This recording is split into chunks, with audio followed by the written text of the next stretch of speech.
জয় ভীম, জয় ভারতের মূলনিবাসী, জয় ভারতীয় সংবিধান, জয় বাবা সাহেব আম্বেদকর, জয় ইন্ডিয়ান সেকুলার ফ্রন্ট, জয় নওশাদ সিদ্দিকী স্যার। আমি বেশ কিছুদিন বাংলার রাজনীতি পর্যবেক্ষণ করছিলাম এবং দেখলাম এই যে আমাদের বাংলার শিক্ষা, স্বাস্থ্য, কর্মসংস্থান বেহাল কেন।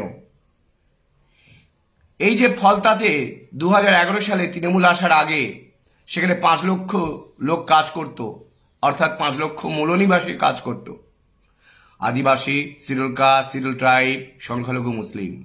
আজকে 2024 সাল, 4,97,000 কর্মী ছাঁটাই হয়ে গেল। তারা কোথায় গেল? আজকে কারাই ছাঁটাই করলো? কারণটা কি? এর পিছনে গভীর চক্রান্ত। কারণ আজকের মাত্র 3,000 লোক এই ফলতা অর্থাৎ স্পেশাল ইকোনমি জোনে কাজ করছে।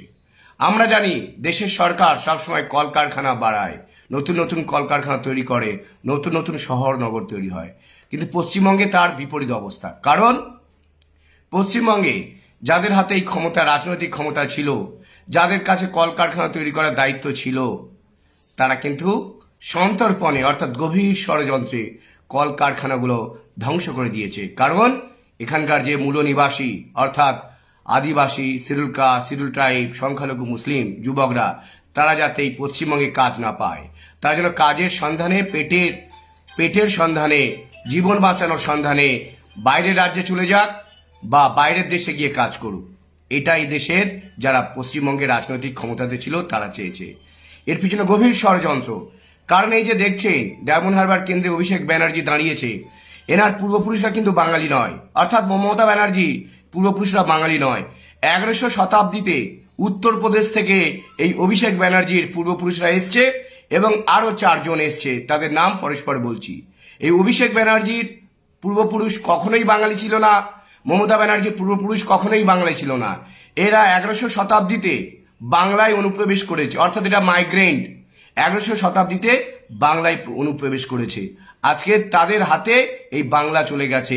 আর আজকে যারা বাংলার ভূমিপুত্র, সয়েল অফ সন, সংখ্যালঘু মুসলিম, আদিবাসী, শিডিউল কাস্ট, শিডিউল ট্রাইব, এই বাঙালি জাতি, বাঙালি সত্তা, তাদের আজকের বাংলা থেকে বিতরণ করার চক্রান্ত করেছে এই মমতা ব্যানার্জি, এই অভিষেক ব্যানার্জি। এর সাথে আরো 4টে আছে, তাদের নাম পরস্পর বলছি, আপনারা ভিডিওগুলো দেখুন। এরাই উত্তরপ্রদেশের কনৌজ থেকে এসছে অভিষেক ব্যানার্জির পূর্বপুরুষ, অর্থাৎ অভিষেক ব্যানার্জি বা মমতা ব্যানার্জিরা বাঙালি নয়।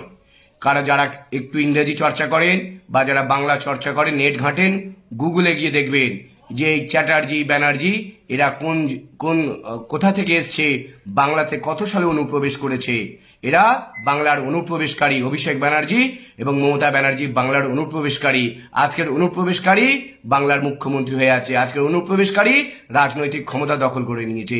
এই ক্ষমতা যারা অনুপ্রবেশকারীদের হাত থেকে নিয়ে ভূমিপুত্রদের হাতে ক্ষমতা ট্রান্সফার করার নাম হলো ইন্ডিয়ান সেকুলার ফ্রন্ট।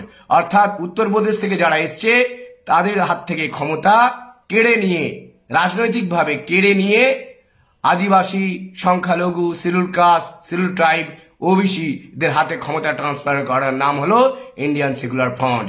এই ভিডিও দেখতে কারো যদি সমস্যা হয় তাহলে আপনারা গুগলে যাবেন, গুগলে গিয়ে টাইপ করবেন চ্যাটার্জি বা ব্যানার্জিরা কোন রাজ্য থেকে কখন এসছে, অবশ্যই খুঁজে পাবেন।